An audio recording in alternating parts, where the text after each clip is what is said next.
సుపరిచయం అయినటువంటి వారు ఇంకా రాబోయే కాలంలో అనేక రీతిలుగా విరివిగా యూనిట్ చర్చ్ సంఘ సహవాసంలో వాడబడాలని మరి ప్రార్థిస్తున్నాను. దేవుడు కూడా ఆ విధంగా వాడుకోవాలని మనం కూడా ప్రార్థన చేయాలి. దైవజనులు రెవరెండ్ డాక్టర్ విశాఖ చింతల గారిని బట్టి దేవుడు వందనాలు తెలియజేసుకొచ్చున్నాం.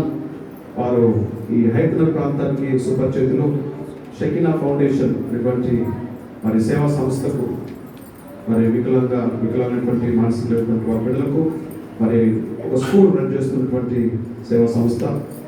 వారు మరి ఈ ప్రాంతంలో సేవ జరిగిస్తుండగా అనేక రీతిగా వారిని హెచ్చించి మరి మన రాష్ట్ర అలాగనే మన యొక్క తెలంగాణ రాష్ట్ర సపరేషన్ టైంలో కూడా ఉద్యమ నాయకులుగా దేవుడు వారిని వాడుకున్నారు. ఆ తర్వాత మన యొక్క దేశ లెవెల్లో కూడా మన దేశ పెద్దలు అయినటువంటి మరి ప్రెసిడెంట్ ఆఫ్ ఇండియా తోటి వారు అవార్డు రైతులుగా ఉన్నటువంటి దైవజనులు వారు. అవి చాలా ఉన్నాయి, నేను ఆ సమయం చెప్పను. కానీ మరి వారిని అవన్నీ కూడా దేవుడి కృపను బట్టి దేవుడు కనపరుస్తున్నాం. వారు ఒకటి అంటుంటారు ఏంటంటే ఐఎమ్ ఏబుల్ టు ఎవ్రీథింగ్. నేను అన్నీ చేయడానికి దేవుడు అంటే దేవుడు రాజ్యం కొరకై చేయాల్సిన పనులు చేయడానికి దేవుడు నాకు సామర్థ్యం ఇచ్చాడు అని వారు మాట్లాడుతున్నటువంటి ఏర్పాటు బట్టి దేవుడు వందలు చేసుకుంటున్నాం. అయితే దేవుడు పని చేయడం కొరకు మన శారీరక వైకల్యం ఏదైతే ఉందో అది అడ్డు కాదు. దేవుడి రాజ్యం కొరకై ఆయన మనస్సు, ఆయన తపన, ఆయన రాజ్య సేవ ఉన్నప్పుడు నేను తప్పక చేయగలుగుతానని చెప్పేటువంటి వారు వారి కుటుంబంతో కూడా మన మధ్య ఉన్నారు. వారితో రాసిన చక్కటి పాట కాపరి వేస్తున్నటువంటి పాట చాలా పాపులర్ సాంగ్ అయితే ఈ యొక్క కరోనా టైంలో అది ఎందరినో ఆదరించినటువంటి పాట. తద్వారా నేను ఎంతగానో ఆదరించబడ్డాను. ఆ టైంలో ఆ పాట వింటున్నప్పుడు నిజంగా నేను దేవుని స్తుతించాను, ఆరాధించాను. ఆయన మనకి ఏది అంటకుండా, ఏది మనకు సోకకుండా దేవుని యొక్క పూర్తి భద్రతలో మనం కాపాడినటువంటి ఆ పరమ కాపరి, ఆ ప్రధాన కాపరి, ఆ మంచి కాపరి మనకు ఉన్నాడు. ఆయన కాపుదలలో మనం ఉంటున్నాం. ఆయన కాపుదలకు అంతా కూడా ఒకటే ఏంటంటే మనమందరం కూడా ఒక పని కలిగి ఉన్నాం. దేవుని రాజ్యం కొరకై ఆ పరిణమితమై దేవుడు మనం కాపాడుతున్నాడు. దేవుడు నిజంగా నా పట్ల ఒక ఉద్దేశం కలిగి ఉన్నాడు అన్నవారు దేవుని స్తోత్రం. విగ్రహ పైకెత్తి దేవుని స్తోత్రం. హల్లెలూయా. మనం ఈరోజు ఉన్నామంటే దేవునికి నీ పట్ల నా పట్ల ఒక ఉద్దేశము ఉన్నది. దేవుని స్తోత్రం. హల్లెలూయా. Praise the lord. హల్లెలూయా. యెహోవా ధర్మశాస్త్రం నందు ఆనందించు దివారాత్రులు ధ్యానించువాడు ధన్యుడు. యెహోవా ధర్మశాస్త్రం నందు ఏంటంట కొంతమంది అట్లే చూస్తున్నారు. ఆనందించు చాలా చక్కగా అంటే ధ్యానిస్తారు చాలా మంది, కానీ ఆనందిస్తూ ధ్యానించలేరు. ఆనందిస్తూ ధ్యానించేవారు ధన్యులు. దేవుని స్తోత్రం. హల్లెలూయా. వాళ్ళు చెట్టులాగా ఉంటారు కానీ పొట్టులాగా ఉండరు. దేవుని స్తోత్రం. హల్లెలూయా. సో కనుక ఆనందిస్తున్నప్పుడు మన హృదయం ఉల్లాసిస్తున్నప్పుడు దేవుని మాటలు మన మంచి పండుగ వారికి ఫలిస్తాయి. ఈ సమయం దేవుడు చూపిస్తున్నాడు. వారంతో వాక్య సందేశం తీసుకొని వస్తున్నాం. Praise the lord. Hallelujah. Hallelujah. ఫిగర్ చేద్దాం. Hallelujah. Thank you pastor Thamaraj Zachariah గారు. మీ యొక్క ప్రేమపూర్వకమైనటువంటి పరిచయ మాటలు బట్టి, నా కొరకు చెప్పినటువంటి దయగల మాటలను బట్టి మీకు ప్రత్యేకమైన వందనాలు చెల్లిస్తున్నాను. మళ్ళీ ఒకసారి ఈ యొక్క యునైటెడ్ హోప్ చర్చ్లో మిమ్మల్ని అందరినీ కలుసుకోవడానికి, మిమ్మల్ని అందరినీ చూడడానికి దేవుడు చేసినటువంటి ఈ యొక్క గొప్ప కృపను బట్టి దేవుడికి వందనాలు. ఈ ఉదయకాలం మళ్ళీ మిమ్మల్ని గత వారమే నేను రావాల్సింది కదా, అయితే అనివార్య కారణాల వల్ల వేరే ఒక ఇంకొక కార్యక్రమం నేను నగరేకల్లో, నల్గొండ జిల్లా నగరేకల్లో పాల్గొనాల్సిన కార్యక్రమం వచ్చినందువల్ల నేను అక్కడికి వెళ్ళాల్సిన, మా కుటుంబం మేము అక్కడికి వెళ్ళాల్సిన పరిస్థితిలో మేము పోయిన వారం ఇక్కడ రాలేకపోయాం. ఈ దినం మళ్ళీ మా కొరకు వాస్తవానికి పోయిన వారం కార్యక్రమాన్ని ఈ వారానికి వాయిదా వేసి మాకు సహకరించినటువంటి పాస్టర్ గారికి, స్థానిక సంఘ కాపరి పాస్టర్ జకరయ్య గారు, వారి కుటుంబానికి నేను ధన్యవాదాలు తెలియజేస్తాను. సంఘస్థులందరికీ నా యొక్క అభినందనలు. యాన్యువల్ థ్యాంక్స్ గివింగ్ మీటింగ్ కదా ఈరోజు. థ్యాంక్స్ గివింగ్ అంటే ఏంటి అర్థం చెప్పండి? కృతజ్ఞత. అవునా? కృతజ్ఞత కూటం, కృతజ్ఞత పండుగ. సంవత్సరానికి ఒకసారి కృతజ్ఞత చెప్తే చాలన్న అభిప్రాయం కాదు ఇక్కడ. కనీసం సంవత్సరానికి ఒకసారి అన్నా చెప్పాలి కనీసం అనేది అభిప్రాయం. ఒకసారి చెప్తే కాదు, ఎవ్రీడే మనం దేవునికి కృతజ్ఞత కలిగి కృతజ్ఞులమై ఉండాలి. ప్రతిరోజు మనం దేవునికి థ్యాంక్ఫుల్గానే ఉండాలి. మనం బ్యాంకుకో ఏదైనా ఆఫీస్కో పోతే ఏం చేస్తాం? మనం వెంబడే ఎవరికైనా ఏదైనా పెన్ను తీసుకొని రాస్తే మళ్ళీ ఆ పెన్ ఆయనకి ఇచ్చేసి ఏమంటారు? థ్యాంక్స్ అండి అని. అవునా? ఒక గింత పెన్నిస్తానికే 2 నిమిషాలు పెన్నిస్తేనే వెంటనే పక్క వాళ్ళకి మనం థ్యాంక్స్ చెప్తాం. మన జీవితాంతం మనకు మేలు చేస్తూ, మన జీవితాంతం మనల్ని పోషిస్తూ, మనల్ని కాపాడుతూ, మనల్ని సంరక్షిస్తున్న దేవునికి మనం ప్రతినిత్యం థ్యాంక్స్ చెప్పాల్సినటువంటి అవసరం ఉందా లేదా? అంతే కదా. కాబట్టి కానీ ప్రతి వారం ఇట్లాంటి ఫెస్టివల్స్ ఆర్గనైజ్ చేయడం కష్టం. కాబట్టి సంవత్సరానికి ఒకసారన్నా ఈ పాస్టర్ గారు పెట్టి ఈ విధంగా సంవత్సరంలో ఒకసారన్నా దేవుణ్ణి స్తుతిస్తే, దేవుణ్ణి ఆరాధిస్తే, దేవుడికి కృతజ్ఞత పండుగ చేస్తే బాగుంటుందనే ఉద్దేశంతో ఈ సంవత్సరం జరుగుతున్నటువంటి కృతజ్ఞత పండుగకి ఇంకా మరింత ప్రాముఖ్యమైనటువంటి స్థానం. చాలా థ్యాంక్స్ చెప్పాల్సినటువంటి, నిజంగా థ్యాంక్స్ చెప్పాల్సినటువంటి అవసరం ఉంది ఈ సంవత్సరం ఏం చదివినామా, ఏం సంపాదించినామా, ఏమి ఉద్యోగం చేసినామా అనేది కాదు. దేవుడు మనల్ని సజీవులుగా లెక్కించిండు, మనం బతుకున్నామనేదే అన్నిటికంటే గొప్ప అద్భుతం కదా. ఎంతమంది చనిపోయారు, ఎంతమంది మరణించారు, ఎంత భయంకరమైన సిచ్యువేషన్ ప్రపంచం అంతా చూస్తున్నాం. ఈసారి మరింత మేలుకరమైనటువంటి, మరింత అర్థవంతమైన పండుగ మనం చేస్తున్నాం. Thanks giving. నాతో పాటు దేవుని వాక్యాన్ని ఓపెన్ చేయండి. కీర్తన 100వ కీర్తన, 100వ కీర్తన 1వ వచనం నుండి 5వ వచనం వరకు తీసిన చదవండి, లేకపోతే నేనే చదివేస్తాను. సమస్త దేశములారో యెహోవాకు ఉత్సాహధ్వని చేయుడి, సంతోషంతో యెహోవాను సేవించుడి, ఉత్సాహగానం చేయించు ఆయన సన్నిధికి రండి. యెహోవాయే దేవుడని తెలుసుకుని, ఆయనే మనల్ని పుట్టించను, మనము ఆయన వారము, మనము ఆయన ప్రజలము, ఆయన మేపు గొర్రెలము. కృతజ్ఞతార్పణలు చెల్లించుచు ఆయన గుమ్మములలో ప్రవేశించుడి, కీర్తనలు పాడుచు ఆయన ఆవరణలలో ప్రవేశించుడి, ఆయనను స్తుతించుడి, ఆయన నామమును ఘనపరచుడి. యెహోవా దయాళుడు, ఆయన కృప నిత్యముండును, ఆయన సత్యము తరతరములును. దేవునికి స్తోత్రం కలుగును గాక. కృతజ్ఞతార్పణలు చెల్లించుచు ఆయన గుమ్మములలో ప్రవేశించుడి. Enter his gate with thanksgiving అనే మాట ఒక పాట కూడా ఉంది ఇంగ్లీష్లో, I will enter his gate with thanksgiving కదా. ఆయన గుమ్మములలో, దేవుని సన్నిధికి మనం ఎట్లా రావాలంట?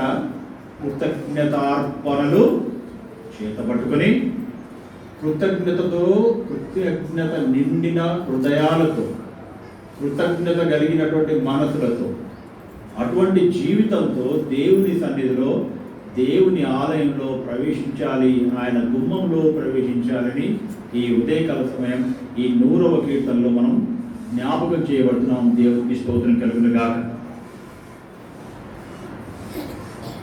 ఇది చాలా ప్రాముఖ్యమైన. కృతజ్ఞత కలిగి ఉండడము 2 రకాలు. దేవుడు చేస్తున్నటువంటి కార్యముల కొరకు దేవునికి కృతజ్ఞత కలిగి ఉండడము, మరొకటి ఇతరులు, సమాజంలో ఎవరైనా పక్క వాళ్ళు, ఇతరులు ఎవరైనా మనకు మేలు చేసినప్పుడు దానికి విషయంలో కూడా మనం కృతజ్ఞత కలిగి ఉండడం 2 ప్రాముఖ్యమైన విషయం. మనుషుల ఎడల మనం కృతజ్ఞత భావం కలిగి ఉండాలా, దేవుని ఎడల కృతజ్ఞత భావం కలిగి ఉండాలి. అందుకే యేసు ప్రభు గురించి చెప్పబడి ఉంటుంది, తర్వాత సమూయేలు గురించి ఈ మాట చెప్పబడి ఉంటుంది. జ్ఞానమందు మనుషుల దయందు దేవుని దయందు వర్ధిల్లు చుండెను అని ఉంటుంది బైబిల్ కదా. ఈ ఇద్దరు విషయంలో ఈ మాట మనం చదువుతాం.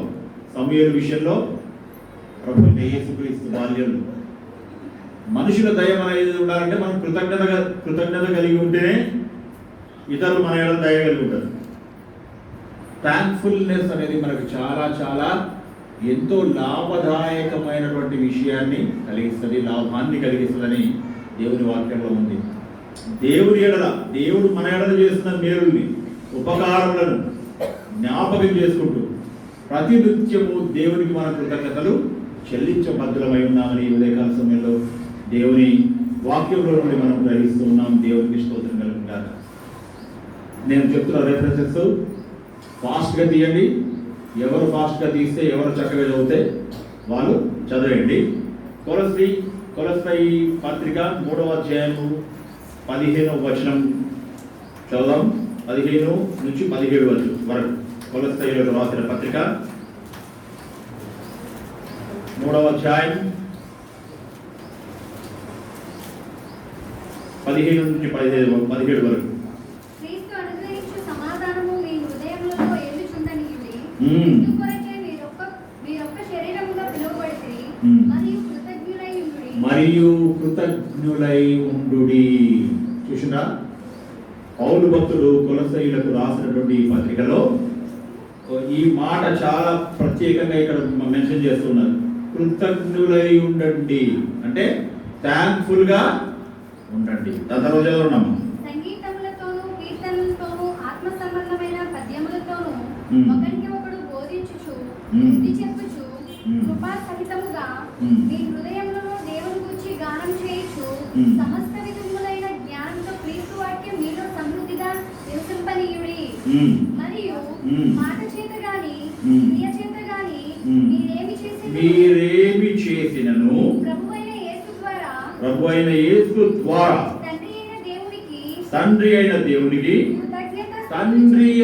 దేవునికి కృతజ్ఞతాస్తుతులు చెల్లించుచు సమస్తము ఆయన పేరిట చేయండి. ఇక్కడ మళ్ళీ కృతజ్ఞత గురించి, థ్యాంక్ఫుల్ గా ఉండడం గురించి, దేవునికి కృతజ్ఞతాస్తుతులు చెల్లించడం గురించి ఈ యొక్క వాక్యంలో మళ్ళీ చదువుతున్నాం. కొలస్సీయులకు రాసిన పత్రికలో కృతజ్ఞులై ఉండుడి, కృతజ్ఞత కలిగి ఉండుడి. కృతజ్ఞతకు వ్యతిరేకం కృతజ్ఞత. తెలుగులో తెలుసుగా ఆ గావతో మారుతుంది, అప్పుడు దాని అర్థం మారిపోతుంది. థ్యాంక్ఫుల్ గా ఉండకుండా ఉండడానికి కృతజ్ఞత అంటారు, ఇదేమో కృతజ్ఞత. ఒక అక్షరంలో పలకడంలో కొంచెం తేడాతో గొప్ప అర్థం మారిపోతుంది. చూసిందా, దేవుడు కృతజ్ఞత కలిగి ఉండాలి మనము అని కోరుతూ ఉన్నాడు. ఇంకొక వాక్యం చూద్దాం. మనం అసలు మనం కృతజ్ఞత కలిగి ఉండడం వింటున్నాం, మంచిదే. అసలు ఏ విషయం దేనికోసం కృతజ్ఞత కలిగి ఉండాలి? దేవుడు కాపాడుకుంటూ సరే, కొన్ని ప్రత్యేకమైన పాయింట్స్ ఉన్నాయి నేను మీతో షేర్ చేయాలనుకొని, నేను చెప్పాలనుకున్న విషయాలు. దయచేసి యోహాను సువార్త 6:11 చదవండి.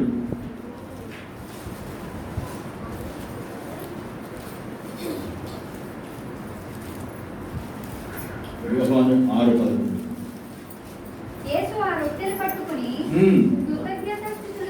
యేసు ఆ రొట్టెను పట్టుకొని కృతజ్ఞతాస్తుతులు చెల్లించి. చూసినా, యేసు ప్రభు భోజన సమయంలో రొట్టెను పట్టుకొని ఏం చేసినట? కృతజ్ఞతాస్తుతులు చెల్లించిండు. అంటే మనము తింటున్న ఆహారము దేవుడు మనకు అనుగ్రహించినందుకు, మనకిచ్చిన ఆహారాన్ని బట్టి దేవునికి కృతజ్ఞతాస్తుతులు చెల్లించాలి. ఎవరన్నా రాసుకుంటే రాసుకోండి, మీకు ఇష్టమైతే ఈ రెఫరెన్సెస్, లేకపోతే జాగ్రత్తగా వినండి. రాసుకున్న దానికంటే విని మనసులో పెట్టుకోవడం ముఖ్యం. లేకపోతే త్రోవ పక్కన పడిన విత్తనాలు, బండ మీద పడిన విత్తనాలు, కంపల పడ్డ విత్తనాలు, రకరకాల విత్తనాలు సామెత ఉదాహరణ మనం చెప్పుకోవాలి. కాబట్టి జాగ్రత్తగా వినండి. దేవుని వాక్యం మనసులో నాటుకుపోయినట్టుగా మీరు వినండి.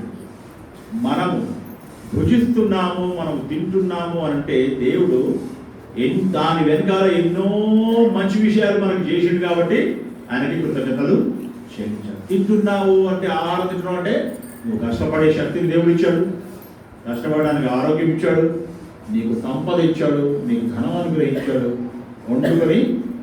కొనుక్కొని వండుకొని తినే ఆ భాగ్యాన్ని నీకు ఇచ్చాడు. అంటే నువ్వు తింటున్న ఆహారం నీ దగ్గరకు వచ్చినప్పుడు దాని వెనుక దేవుడు చేసిన గొప్ప మేలు, అది జ్ఞాపకం చేసుకోవాలి. మనం ఆహారాన్ని బట్టి, దేవుడు మనకి ఇచ్చిన ఆహారాన్ని బట్టి మనము దేవుని స్తుతించాలి. యేసు ప్రభు రొట్టె పట్టుకొని కృతజ్ఞతాస్తుతులు చెల్లించడానికి కదా.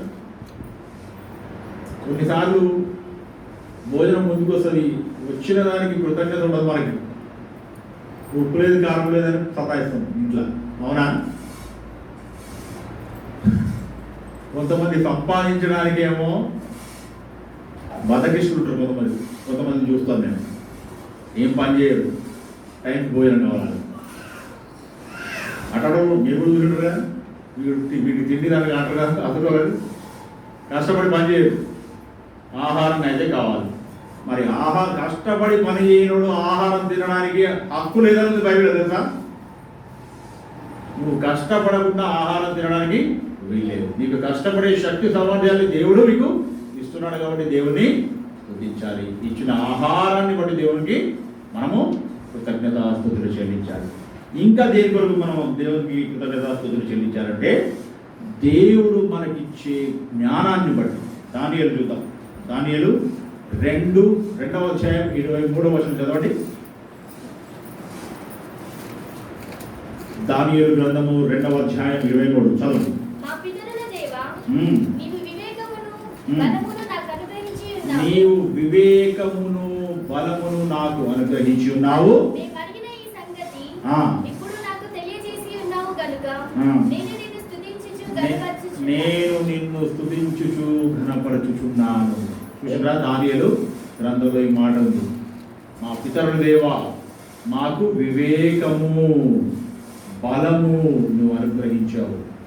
అంటే మనం ప్రతిరోజు స్టూడెంట్స్ అయితే మీ యొక్క రంగాల్లో మీ యొక్క స్టడీస్లో మీరు దేవుని యొక్క జ్ఞానం మీకు ఉంటేనే, తెలివితేటలు దేవుడు ఇస్తేనే మీరు మీ యొక్క స్టడీస్ మీరు ముందుకు పోగలుగుతారు. అదేవిధంగా ఉద్యోగంలో కావాల్సినటువంటి శక్తి, సామర్థ్యము, బలం అంటే సామర్థ్యం అని తీసుకోవాలి. ఆ సామర్థ్యము దేవుడు మీకు ఇవ్వాలన్నా ఇవన్నీ ఎవరితో అవుతున్నాయి? దేవుడితో అవుతున్నాయి. దేవుడు మనకు జ్ఞానాన్ని అనుగ్రహిస్తున్నాడు, సామర్థ్యాన్ని అనుగ్రహిస్తున్నాడు. కాబట్టి మనం దేవుడికి కృతజ్ఞతాస్తుతులు చెల్లించాలి. మొదటి దేన్ని బట్టి మనం దేవుడిని స్తుతించాలి? ఏంటిది? ఆహారాన్ని బట్టి దేవుడికి కృతజ్ఞతలు చెప్పాలి. రెండవది దేవుడు మనకి ఇచ్చినటువంటి జ్ఞానాన్ని బట్టి కృతజ్ఞతలు చెప్పాలి. 3వ పాయింట్ నేను చెప్తాను. యోహాను 11:41. ప్రార్థనకి జవాబు దేవుడు మనకి ఇచ్చినప్పుడు దేవుడికి మనము కృతజ్ఞతలు చెప్పాలి. యోహాను సువార్త 11వ అధ్యాయం 41వ వచనం చదవండి. అంతటా వారు ఆ రాయి తీసివేసిరి. యేసు కన్నులు పైకెత్తి, తండ్రి నీవు నా మనవి వినినందున నీకు కృతజ్ఞతాస్తుతులు తండ్రి నీవు నా మనవి వినినందున నీకు కృతజ్ఞతాస్తుతులు చెల్లించుచున్నాను. ఎవరు చెప్తున్నారు ఈ మాట? ప్రభు అయిన యేసు. ఏంటి సందర్భం? 4 రోజుల క్రితం మరణించిన లాజరు గురించి సందర్భం. బేతనియా గ్రామానికి చెందినటువంటి లాజరు, ఆయన అక్క చెల్లెలు ఎవరు? మరియా, మార్త. వాళ్ళ తమ్ముడు చనిపోయాడు. వ్యాధిగ్రస్తుడై మరణిస్తే యేసు ప్రభుకు కబురు చేస్తే చనిపోయిన 4 రోజుల దాకా యేసు ప్రభు గారికి వీళ్ళ దగ్గరికి రావడానికి వీలు చిక్కలేదు. యేసు ప్రభు వచ్చి ఆ సందర్భం సమయం అంతా దాని గురించి మీరు ఎన్నోసార్లు వినుంటారు. లాజరు సమాధి దగ్గరికి పోయినప్పుడు ఆ రాయి తీయమన్నారు. ఎందుకంటే సమాధి పెట్టి రాయి అడ్డం పెట్టారు. అది పక్కకు దొరికించమన్నప్పుడు సంశయించారు. 4 రోజులు అయిపోయింది కాబట్టి అది కుళ్ళిపోయి కంపు కొట్టే పరిస్థితిలో ఉంటుంది ప్రభువా అని అంటే యేసు ప్రభు తీయమన్నాడు. తర్వాత అతన్ని లేపడానికి ఉన్నటువంటి శక్తి దేవుడు అద్భుతం చేయక ముందే చూసారా, దేవుని యొక్క యేసు ప్రభుకి దేవునికి ఉన్నటువంటి తన తండ్రి అయిన యెహోవా దేవునికి ఉన్నటువంటి కనెక్షన్ని బట్టి, అంటే ఇప్పుడు నేను అడుగుతున్నా తప్పకుండా దేవుడు అది ఇస్తాడు అనే నిశ్చయితతో, ఎప్పుడైనా మా కొడుకు సెబాస్టియన్ వచ్చి పప్పా నాకు ఇది కావాలి అని అడిగినప్పుడు కొన్నిసార్లు ఇస్తావా లేదా అని డౌట్ఫుల్గా అడిగే విషయాలు కొన్ని ఉంటాయి. 100% ఇస్తాడని నమ్మకంతో అడిగే విషయాలు కొన్ని ఉంటాయి. అట్లాగే ప్రార్థన విన్నందుకు నీకు, నా మనవి విన్నందుకు నీకు వందనాలు అని యేసు ప్రభు లాజరును మరణించిన లాజరును లేపుతున్న సమయంలో చెప్పిన మాట. మరోసారి చదవండి మా మాట.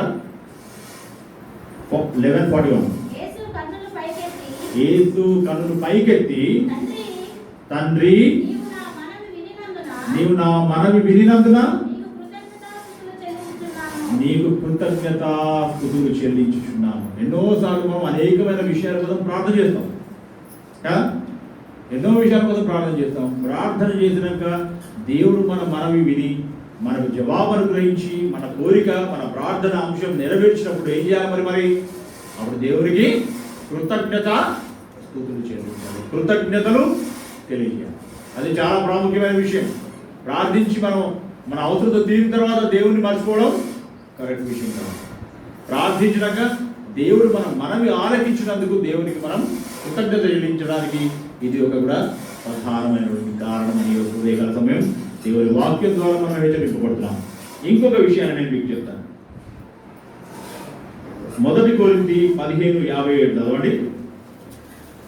1 కొరింథీ 15:57లో మనకి జయము అనుగ్రహిస్తున్నాడు కాబట్టి దేవునికి మనము కృతజ్ఞతలు చెల్లించాలి. చూడండి అయినను మన ప్రభువైన యేసుక్రీస్తు మూలముగా మనకు జయము అనుగ్రహించుచున్న దేవునికి స్తోత్రము కలుగునుగాక. ఎన్నోసార్లు ఎన్నో విషయాల్లో ఎన్నో పోరాటాలు మనము చేయాల్సినటువంటి పరిస్థితి ఉంటుంది. ఎన్నోసార్లు గొప్ప గొప్ప విషయాల ఎడల, ఎంతో కష్టమైన విషయాల ఎడల, ఎంతో గడ్డు పరిస్థితులు కూడా మనం వెళ్ళినప్పుడు అరే ఈ విషయంలో మనం గెలుస్తామా ఓడిపోతామా అని సంశయించే పరిస్థితుల్లో, భయపడే పరిస్థితుల్లో, ఇక మన ఓటమి తప్పదు అనే పరిస్థితుల్లో దేవుడు మన ప్రార్థనని విని జవాబు అనుగ్రహించి ఆ విషయంలో ఒక పర్టికులర్ విషయంలో దేవుడు మనకు విజయం అనుగ్రహించినప్పుడు దేవునికి మనం కృతజ్ఞతాస్తుతులు చెల్లించబద్దులమై ఉన్నాం. దేవునికి కృతజ్ఞతలు చెప్పడానికి ఇన్ని రకాల కారణాలు ఉన్నాయి. ఒకటిగా నన్ను కాపాడిన ప్రభువానికి వందనాలు కాదు. లోతుగా ఆలోచిస్తే ఇన్ని మూలమైనటువంటి ముఖ్యమైనటువంటి ప్రాముఖ్యమైన అంశాలు మనకి గోచరిస్తాయి. జీవితాన్ని దేవుని వాక్యపు వెలుగులో మనము పరిశీలించాలి. నేను చెప్తున్న విషయం ఏమా కాదా, నా సొంతంగా ఏదైనా నేను చెప్తున్నా, బైబిల్ కలిగి చూపిస్తున్నా. అవునా? దేవుని మనకు ఆహారం అనుగ్రహిస్తున్నందుకు దేవునికి మనం కృతజ్ఞతాస్తుతులు చెల్లించాలి. మన ప్రార్థన వింటున్నందుకు కృతజ్ఞతాస్తుతులు చెల్లించాలి. మనకు జ్ఞానాన్ని అనుగ్రహిస్తున్నందుకు కృతజ్ఞతాస్తుతులు చెల్లించాలి. మనకు విజయాన్ని అనుగ్రహిస్తూ ఉన్నందుకు కృతజ్ఞతాస్తుతులు చెల్లించాలి. మరొక కారణం చెప్తాను. 2 కొరింథీ 9:15 2 కొరింథీ 9:15 చూడండి.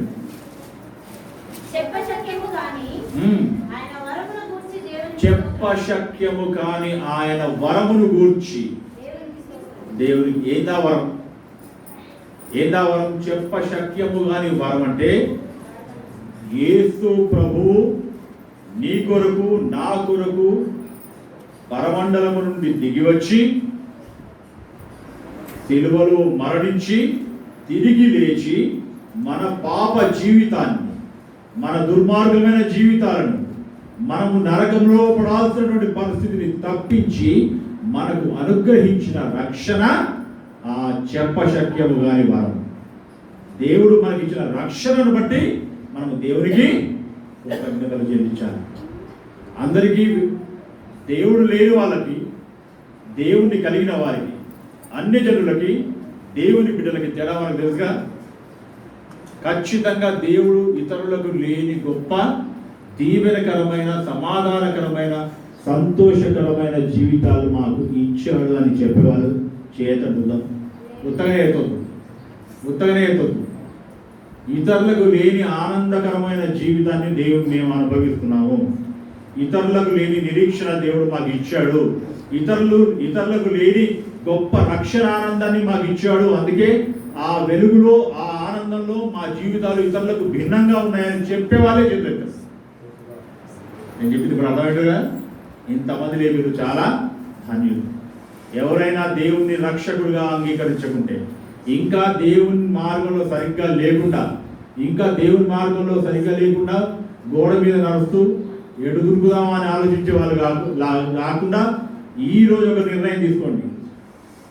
దేవుని కొరకు నిర్ణయం తీసుకొని దేవుని మన రక్షకుడిగా అంగీకరించి కుడి ఎడమలకు తొలగకుండా తిన్నని దేవుని సన్నిధిలో, ఇరుకైన మార్గమే కావచ్చు, కష్టమైన మార్గమే కావచ్చు, నీకు స్వేచ్ఛ కొంచెం తగ్గిపోవచ్చు. ఖచ్చితంగా స్వేచ్ఛ తగ్గుతుంది. ఎందుకంటే విచ్చలవిడితనం కంట్రోల్ చేయబడుతుంది కాబట్టి, ఇష్టానుసారమైనటువంటి జీవితాన్ని కంట్రోల్ చేస్తాం కాబట్టి, అది వాక్యానుసారంగా కంట్రోల్ చేయబడదు. కానీ బంధకం కాదు ఇది.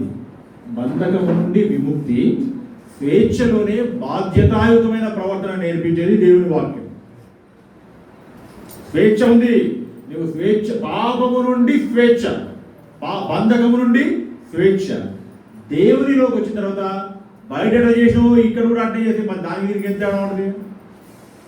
నువ్వు ఆరాధనకు వచ్చేవాడివి, దేవుని స్తుతించేవాడివి, దేవుని ఆరాధించే బిడ్డల్లో ఆ బిడ్డల గుంపులో నువ్వు చేరినాక, రక్షణ పొందినాక, మన రక్షణ పొందడంలాగానే నువ్వు ప్రవర్తిస్తే నీకు వాళ్ళకి తేడా అయింది. కాబట్టి కొంచెం అది కష్టంగానే ఉంటుంది. కానీ దాంట్లో ఆనందాన్ని అనుభవించేవాడికి తెలుసు. ఈ రుచి చూసినాక, ఈ రుచి ఎట్టుంది అనేది ఒకసారి అర్థం చేసుకున్నాక, దీని రుచి మరుగుతే ఇదే మంచి. రుచి చూసి ఎరగాలి అనే ఒక పాట ఉంది. రుచి చూచి ఎరిగితిని యెహోవా ఉత్తముడనియు. ఎంత అన్ని రుచి చూసుంటాడు మనోడు, రాసిన వ్యక్తి కదా. అన్నిటిని రుచి చూసినాక ఉత్తముడైన వ్యక్తి ఎవరంటే యెహోవా అనే సంగతి నిర్ధారణకు వచ్చి రాసిన మాట. రుచి చూచి ఎరిగాను యెహోవా ఉత్తముడని. రుచి అయినప్పుడు మీకు బిర్యానీ అనే సంగతి చాలా మందికి తెలుస్తుంది. అసలు ఎన్నడూ బిర్యానీ తినని వాళ్ళకి బిర్యానీ బాగుంటుంది, దాని స్మెల్ అట్లా, దాని మసాలా ఇట్లా, దాని మ్యారినేషన్ ఇట్లా, ఎంత చెప్పు అర్థం కదాలి. ఒకసారి తిన్నాక బిర్యానీ ముచ్చట మా బిర్యానీ అని రాగానే ఆ మాట వినంగానే ఆహా అని తెలుస్తుంది. ఎందుకంటే నువ్వు రుచి చూచి గతంలో ఎరిగి ఉన్నావు కాబట్టి. పిస్తా హౌస్ బిర్యానీ ఎట్లుంటుంది, బావర్చి బిర్యానీ ఎట్లుంటుంది, ప్యారడైజ్ బిర్యానీ ఎట్లుంటుంది, నాగరా హోటల్ బిర్యానీ ఎట్లుంటుంది, ఎన్నో హోటల్స్లో బిర్యానీ చేస్తారు కదా. ఈ బిర్యానీ అన్ని ఏ బిర్యానీ ఎట్లుంటుందో నాకు బాగా తెలుసు. ఎందుకంటే నేను చాలాసార్లు అన్ని రుచి చూసి ఎరిగిన వాడిని కాబట్టి. మరి ఆ రుచి మీకు తెలియకపోతే తెలియని వాళ్ళకి మనం ఎంత చెప్పినా అర్థం కాదు. కాబట్టి యెహోవా ఉత్తముడైన సంగతి, రక్షణ కారకుడైన సంగతి మనం ఎరిగినప్పుడు మాత్రమే దాన్ని మనము ఎంజాయ్ చేయడానికి, మన జీవితంలో దేవుని ఎడల కృతజ్ఞత కలిగి ఉండడానికి మనకి అవగతం అవుతుంది. ఆ విధమైనటువంటి అలవాటు మనం చేసుకోగలుగుతాం. దేవునికి స్తోత్రం. ఆయన మనకు అనుగ్రహించిన రక్షణను బట్టి, ఈ గొప్ప వరమును బట్టి దేవునికి మనము కృతజ్ఞతాస్తుతులు చెల్లించాల్సినటువంటి అవసరం ఉందని ఈ ఉదయకాల సమయంలో మరొకసారి దేవుని వాక్యం ద్వారా మనం హెచ్చరింపబడుతున్నాం. ఇంకో మాట చూద్దాం, దేని కొరకు మనం కృతజ్ఞులై ఉండాలి. 1 కొరింథీ 11:23-24 రెండు చదవండి. 1 కొరింథీ 11:23-24.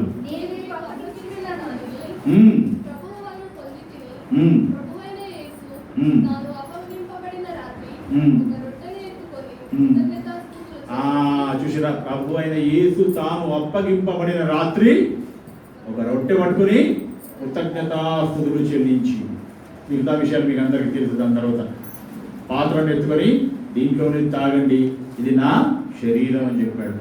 ఇక్కడ కూడా కృతజ్ఞత అనే మాట వినబడుతుంది. అంటే దేవుడి బల్ల, ప్రభు అయిన యేసు క్రీస్తు ఆయన మరణ పునరుత్థానాలను తెలియజేస్తున్నటువంటి ఈ సహవాసము, బల్ల, రొట్టె విరుచుట, ఈ అనుభవాన్ని బట్టి, ఈ అనుభవం దేవుడు మనకు అనుగ్రహించినందుకు మనం దేవునికి కృతజ్ఞతాస్తుతులు చెల్లించాలి. నన్ను జ్ఞాపకం చేసుకోవడానికి దీనిని చేయుడి అన్నాడు కదా. అంటే దేవునితో మనకున్నటువంటి సహవాసం, దేవునితో మనకున్నటువంటి ఆత్మీయ కనెక్షన్, దేవునికి మనకున్నటువంటి ఆ అనుబంధాన్ని తెలియజేసేది బల్ల. బల్లలో పాల్గొనే వాళ్ళు, బల్లలో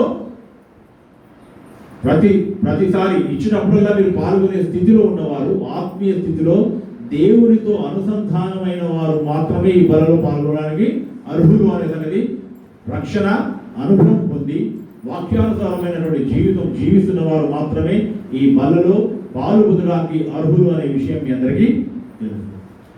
ఆ అర్హతను మనకు అనుగ్రహించినందుకు ప్రభువుకి మనము కృతజ్ఞతాస్తుతులు చెల్లించాలి. ఇది కూడా ఒక కారణం మనం దేవునికి కృతజ్ఞులై ఉండడానికి. ఇంకో విషయాన్ని గమనిద్దాం. లూకాసు వార్త 17వ అధ్యాయం 12 నుంచి చదవండి, 12 నుంచి 19 వరకు ఫాస్ట్గా. ఆయన యొక్క గ్రామములోనికి వెళ్ళుచుండగా 10 మంది కుష్ఠరోగులు ఆయనకు ఎదురుగా వచ్చి దూరమున నిలిచి, యేసు ప్రభువా, మమ్ము కరుణించుమని కేకలు వేసిరి. ఆయన వారిని చూచి, మీరు వెళ్ళి మిమ్మును యాజకులకు కనపరచుకొనుడని వారితో చెప్పారు. వారు వెళ్ళుచుండగా శుద్ధులైరి. వారిలో ఒకడు తనకు స్వస్థత కలుగుట చూచి గొప్ప శబ్దముతో దేవుని మహిమపరచుచు తిరిగి వచ్చి ఆయనకు కృతజ్ఞతాస్తుతులు చెల్లించినట్టు 10 మంది కుష్ఠరోగులు, లెప్రసీ వాళ్ళని చూశారా మీరు ఎప్పుడైనా? కుష్ఠరోగులు చూసారా? ఇక్కడ ఓడండిలో చాలా మంది కుష్ఠరోగులకి సేవ చేస్తారు. మీ అందరూ తెలుసుగా, లక్ష్మారెడ్డిపాలెంలో లెప్రసీ సెంటర్ ఉంది అక్కడ. మా ఇన్స్టిట్యూట్ కూడా కుష్ఠరోగుల పిల్లలు పాపం వాళ్ళు మంచిగా ఉంటారు. కుష్ఠరోగులు భార్య భర్తలు కుష్ఠరోగులు అయితే వాళ్ళ బిడ్డ పిల్లలకి ఏం కుష్ఠరోగం ఉండదు. చాలాసార్లు మనం వాళ్ళని దూరం పెడతాం, తప్పదు. కుష్ఠ వ్యాధి అంటువ్యాధి కాదు, కాకపోతే అపోహలు ఉన్నాయి చాలా సమాజం. వాళ్ళ గుడ్డ పిల్లలు చాలామంది నిజామాబాద్లో చాలామంది ఉంటారు. నిజామాబాద్కి దగ్గరలో ఒక ఊరుంది, కామారెడ్డి అనే ఊరు. అక్కడ కూడా క్రిస్టియన్ లెప్రసీ సెంటర్ ఒకటి ఉంది. అక్కడ చాలామంది కుష్ఠరోగులకి వైద్యము పునరావాసం జరిగేది. అది మిషనరీస్ వాళ్ళు స్థాపించబడినటువంటి సెంటర్. అది వాళ్ళ పిల్లలు చాలా ఇబ్బందులు పడుతున్నారు. వాళ్ళ సమాజంలో యాక్సెప్టెన్స్ లేదు, స్కూల్కి రానిస్తలేదు. ఈ కుష్ఠరోగుల పిల్లలు ఇట్లాంటి వాళ్ళు స్కూల్కి రావద్దని అక్కడ లోకల్ స్కూల్స్ కూడా ఇబ్బంది పెట్టడం ఇట్లాంటివన్నీ చేస్తున్నాయి. దాదాపు 10-15 మంది పిల్లల్ని నా ఇన్స్టిట్యూట్లో చదివించినాయి. వాళ్ళు నార్మల్గానే ఉంటారు. వాళ్ళ అమ్మ నాన్న కుష్ఠరోగులు అయినంత మాత్రం ఆ శిక్ష వీళ్ళ మీదకి ఎందుకు రావాలి, ఆ వివక్ష వీళ్ళెందుకు అనుభవించాలని వాళ్ళు నన్ను కోరినప్పుడు వాళ్ళకి చాలామందికి కొన్ని ఏళ్ల పాటు 10 ఏళ్ల పాటు వాళ్ళందరినీ మన దగ్గర 10-15 మంది పిల్లలను చదివించారు. అయితే ఈ బైబిల్ ఇప్పుడు మనం చదవబడినటువంటి వాక్యం, కుష్ఠరోగులు 10 మంది యేసు ప్రభువుని కలుసుకున్నట్టుగా వాళ్ళని కరుణించమని మమ్మల్ని బాగు చేయమని కోరినప్పుడు మీరందరూ వెళ్ళి యాజకునికి మిమ్మల్ని మీరు కనపరచుకోండి యేసు ప్రభు ఇచ్చిన ఆదేశాన్ని అనుసరించి పొమ్మన్నప్పుడు వాళ్ళు పోతుంటే స్వస్థత కలిగింది. 10 మంది స్వస్థత పరచబడితే ఎంతమంది వాపసు వచ్చారు? ఒకే ఒక్కడు. అంటే ఓన్లీ 1% మాత్రమే కృతజ్ఞత కలిగి ఉంటారు. దీని ప్రకారం 99% ఉత్తరే మీరు అనుభవించి మర్చిపోతారని దీని ప్రకారం అర్థమవుతుంది కదా. ఒక్కడు మాత్రం వచ్చి దేవునికి కృతజ్ఞత అర్పించినట్లుగా, కృతజ్ఞతలు చెల్లించినట్లుగా కేకలు వేసుకుంటా వచ్చి తన యొక్క థ్యాంక్ఫుల్నెస్ని ఎక్స్ప్రెస్ చేసినట్టుగా మనం చూస్తాం. అంటే స్వస్థత కలిగినప్పుడు కూడా మనం కృతజ్ఞతలు చెల్లించాలి. మన ప్రార్థన విన్నప్పుడు కృతజ్ఞత చెల్లించాలి, మనకు స్వస్థత కలిగినప్పుడు కృతజ్ఞత చెల్లించాలి అని ఇక్కడ వాక్యం ద్వారా మనం జ్ఞాపకం చేయబడతాం. ఇన్ని సందర్భాల్లో మనము కృతజ్ఞత చెల్లించే బద్ధులమై ఉన్నాం. ఎప్పుడో ఒకసారి ఏదో ఒక అకేషన్ మాత్రం కాదు. ఇవన్నీ ఇప్పుడు నేను చెప్పిన మాటలన్నీ ప్రతి వారి జీవితంలో అనేక సార్లు రిపీట్ అవుతూ ఉంటాయి కదా. సంవత్సరం ఒక్కసారి కృతజ్ఞతల పండుగ పెడితేనే మనము వెనక ముందు ఆలోచిస్తే దేవుడు నిత్యం మనకు చేస్తున్న మేలుల విషయంలో ఏం చేయాలి? మనం ప్రతి నిత్యం మనం దేవుడికి కృతజ్ఞత చెల్లించబద్ధులమై ఉన్నాం. మనకు స్వస్థత కలిగినప్పుడు కూడా మనము దేవునికి కృతజ్ఞత. ఎన్నోసార్లు ప్రభువా నాకు ఈ బాధ ఉంది, నన్ను ముట్టు అని ప్రార్థన చేస్తాము.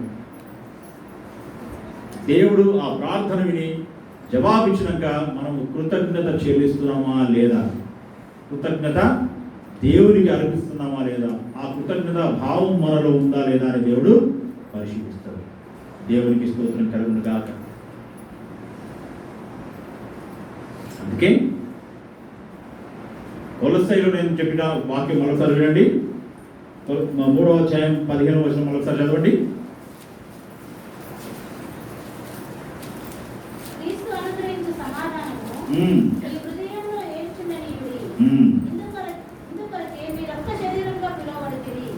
మరియు కృతజ్ఞులైయుండుడి.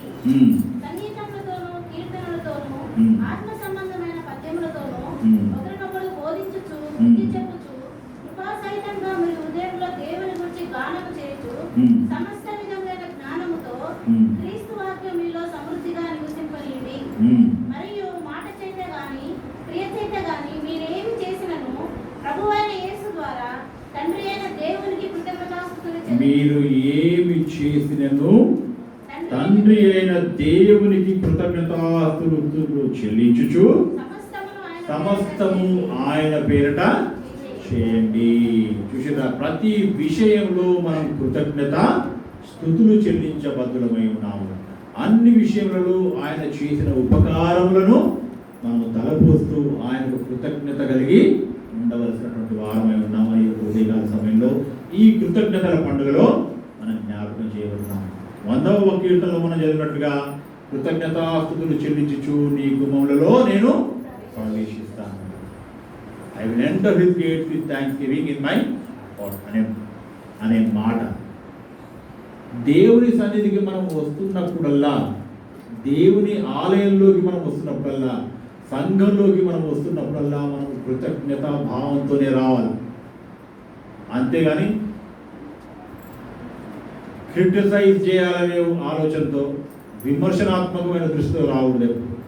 ఎవరైనా అది ఈరోజు పాస్ గారు ఏం చెప్తారో వాళ్ళు ఏం తప్పు పడదాం అని కొంతమంది ఆలోచిస్తారేమో, అది కూడా తప్పు. మమ్మల్ని విమర్శిస్తున్నారని దేవుని వాక్యం నుంచి మాట్లాడుతుంటే నేను చెప్పేది కూడా ఎవరికైనా విమర్శించలాగానే ఉండొచ్చు. ఉన్నా కానీ దాన్ని మనం ఎట్లా తీసుకోవాలా? సాత్వికమైనటువంటి హృదయంతో తీసుకోవాలి. సాత్వికమైన మనసు మనకు అవును, ఇది దేవుని వాక్యంలో ఉంది కదా. దేవుని వాక్యం దేనికోసం ఉంది? ఖండించుటకు, బుద్ధి చెప్పుటకు, తప్పు దిద్దడానికే ఉంది దేవుని వాక్యం. మంచిగా మసాజ్ చేస్తానికి కాదు దేవుని వాక్యం. బాడీ మసాజ్ చేస్తానికి కాదు దేవుని వాక్యం. ఈ స్పా కాదు చర్చ్ అంటే, స్పా కాదు, సెలూన్ కాదు, మెన్స్ సెలూన్ కాదు, నెత్తిలో నూనె పోసి మాలిష్ చేస్తాను. దేవుని వాక్యం కొంచెం ఇబ్బందికరంగానే ఉంటుంది. మన జీవితాన్ని సరి చేస్తాను. అవునా? ఒక కాలుకి మురుగుచ్చుకొని సెప్టిక్ అయింది అనుకోండి, ఏం చేస్తారు? సర్జరీ చేస్తారు.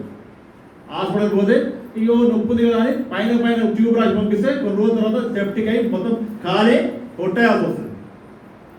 అందుకే చిన్న సమస్య ఉన్నప్పుడే దాన్ని కట్ చేసి చెడు రక్తం పిండి పడేస్తే కొంచెం నొప్పి లేస్తుంది, కానీ నీ కాలు, నీ ఆరోగ్యమే బాగుంటుంది. నాకు ముళ్ళు గుచ్చుకుంటే నేను ముళ్ళుకు తీయమని చెప్తే నువ్వు ఇంతగా ప్రాబ్లం చేస్తున్నావు అంటే నువ్వు సరిగ్గా తీయలేదే కాబట్టి లోపల ఉండిపోయి చీమ్ పోసి నేను పరేషాన్ చేస్తున్నావు. మనల్ని దేవుని వాక్యం ద్వారా దైవ సేవకులు, పాస్టర్ గారైనా ఎవరైనా ఎప్పుడైనా ఏదైనా ఖండించినప్పుడు దాన్ని మంచి మనసుతో తీసుకోవడానికి అలవాటు చేసుకోవాలి మనం. That is very very important. విమర్శనాత్మకమైన దృష్టితో చూస్తే 80% అది మనకి దీవెనకరం కాదు, మారకపోగా ఇది శాపకరంగా మారే ప్రమాదం కూడా ఉంది. ఇతరులు వాక్యానుసారమైనటువంటి లేదు బ్రదర్ మీరు చేస్తున్న మాట ఇది తప్పు అని ఖండిస్తే సాత్వికంతో తీసుకోండి, అది దేవుని ఆశీర్వాదానికి కారణమవుతుంది. దాన్ని సరి చేసుకున్నాం. ఎన్నిసార్లు చెప్పినా ఇల్లు అనుకోండి, హఠాత్తుగా ఏమైంది? మరణం వస్తుందని కూడా ఉంది బైబిల్. ఎన్నిసార్లు గద్దించినను వినని వారి వీరికి మరణము హఠాత్తుగా వస్తుంది. అంటే శాపాలు పెడతానికి కాదు నేను మీ పొద్దున మాట్లాడేది, మీ అందరికీ ప్రేమతో ప్రమాదాన్ని హెచ్చరిస్తున్నాను. అవునా? రోడ్డు మీద ఇలా గుంతుంది అనుకోండి, ఆ చుట్టుపక్కల ఏం చేస్తారు?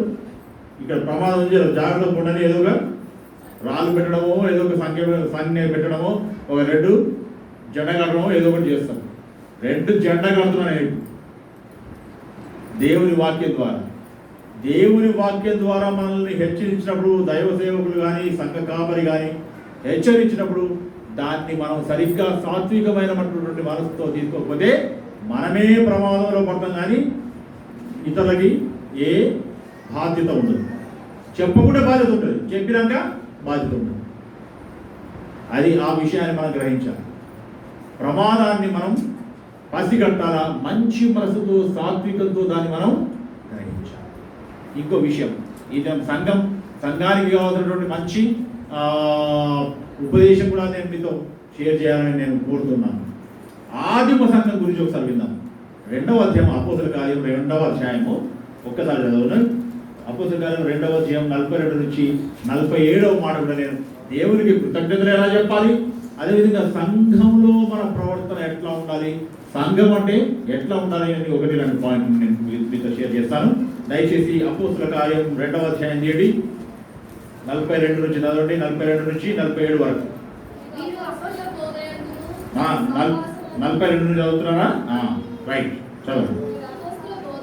మీరు అపోస్తుల బోధయందును సహవాసమందును రొట్టె విరుచుటయందు ప్రార్థన చేయుటయందు ఎడతెగక ఉండిరి. వీరంటే ఎవరు? మొదటి శతాబ్దంలో అపోస్తుల కార్యంలో పరిశుద్ధాత్మ కుమ్మరింపులో నుంచి పెంతెకొస్తు పండుగ నాడు జన్మించినటువంటి క్రీస్తు సంఘములో రెగ్యులర్ గా జరుగుతున్న విషయాలు ఎడతెగక ఉన్నారు. ఎడతెగక అంటే కంటిన్యూస్ గా అదే పని చేస్తున్నారు వాళ్ళు. చూడండి ఎంత మంచి వాడ. అపోస్తుల బోధలో, రొట్టె విరడంలో, ప్రార్థనలో, ఈ మంచి విషయాల ఎడల, భక్తి విషయాల ఎడల, దేవుని ఆత్మ సంబంధమైన విషయాల ఎడల ఎడతెగక ఉన్నారు. కొన్నిసార్లు ఎడతెగక అంటే కంటిన్యూటీ దెబ్బతింటుంది. చాలాసార్లు ఒక 6 నెలలు గుళ్ళ కనిపించి ఒక 3 నెలలు గాయబ్, 3 నెలలు కనిపించి 6 నెలలు గాయబ్. కొంతమంది ఉంటారు కదా. ఏది మనను ఈ వ్యక్తి మొన్నదాకా గుడికి వచ్చేది రెగ్యులర్గా, ఇప్పుడు రావట్లేదు. ఏంటంటే ఎడతెగక అనేది కాదు, మధ్యలో తెగింది, ఏదో లింక్ తెగింది. కొన్నిసార్లు మేము ఫోన్ చేస్తాం మా కేబుల్ ఆయన, టీవీ రాలేదు పప్ప, కేబుల్ ఆయన ఫోన్ చేయాలంటే ఫోన్ చేస్తే ఏం చెప్తారు ఆయన, వైర్ తెగింది సార్ అందుకే రావట్లేదు, నేను వచ్చి రిపేర్ చేస్తాను, ఇప్పుడే వస్తాను కదా. నీకు కూడా అనుభవం ఈ మాటలు అంటే దేవునికి నీకు కనెక్షన్ ఉండి దేవుడు ఏం చెప్తున్నావు నీకు అర్థం కావాలంటే, నువ్వేం చెప్తున్నావు దేవునికి అర్థం కావాలంటే ఏముండాలా? కనెక్టివిటీ ఉండాలి. వైర్ తిరిగితే ప్రసారాలు బంద్ అయితే. దేవునికి నీకు మధ్యలో ఈ ఎడతెగని సంబంధం అనేది, నిత్యము కొనసాగే సంబంధం అనేది చాలా చాలా ప్రాముఖ్యం. ఒకరోజు ప్రార్థన చేసి వారం రోజులు గ్యాప్, ఒకనాడు బైబిల్ చదివి వారం రోజులు గ్యాప్ అట చేయకూడదు. దేవుని సన్నిధిలో చక్కగా మనము దేవుని సంఘంలో సభ్యులంటే గుంపులో గోవిందలా కాదు. నువ్వు గుంపులో ఉన్నా నువ్వు దేవునితో ప్రత్యేకమైనటువంటి సంబంధం కలిగి ఉండాలి. నీ వ్యక్తిగతమైన సంబంధం నీకు కలిగి ఉండాలా, గుంపులో కలిసి కూడా దేవుణ్ణి ఆరాధించాలి. ఈ రెండు ముఖ్యమే. గుంపులో ఉన్నాం కాబట్టి మనం ఇక చలామణి అయిపోతా ఉంటే అది కూడా నడవదు. అవునా? అది కూడా గుంపులో చలామణి అవుతానికి కుదరదు. ఎందుకంటే ఖచ్చితంగా రక్షణ, ఆత్మీయత, భక్తి ఇవన్నీ వ్యక్తిగతమైన విషయాలు. వ్యక్తిగతంగా దేవుని సన్నిధిలో నీకు దేవునికి అనుబంధం ఉండాలి. దేవునికి నీకు మంచి సంబంధం ఉండాలి. నీ ప్రార్థన దేవుడు వింటున్నాడా లేదా, దేవుడు నీతో మాట్లాడుతున్నాడా లేదా, దేవుని వాక్యం నువ్వు చదివితే దేవుడు నీతో మాట్లాడతాడు. నువ్వు దేవునితో మాట్లాడాలంటే ప్రార్థన చేయాలి. అప్పుడే నీకు జవాబు అనుగ్రహించబడుతుంది. ఈ వ్యక్తిగతమైన సంబంధాన్ని మనం కలిగి ఉండాలి. ఆదిమ సంఘంలో ఈ విషయాల ఎడతెగక ఇవన్నీ జరుగుతున్నాయి. చదువుని కంటిన్యూషన్ 43. అప్పుడు ప్రతి వానికి భయం కలిగెను, మరియు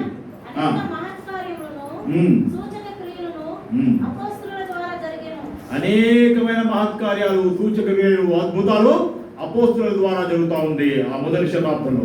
చదవండి.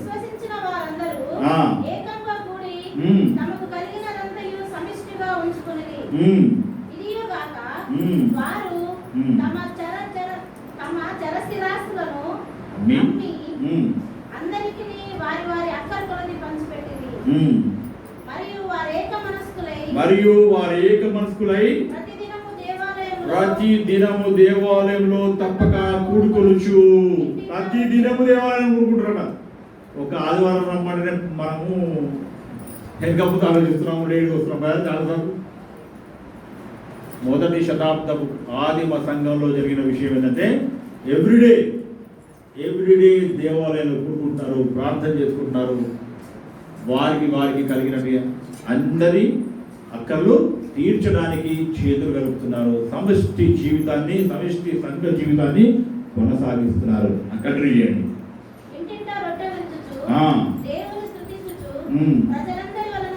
ప్రజలందరి వలన దయ పొందిన వారై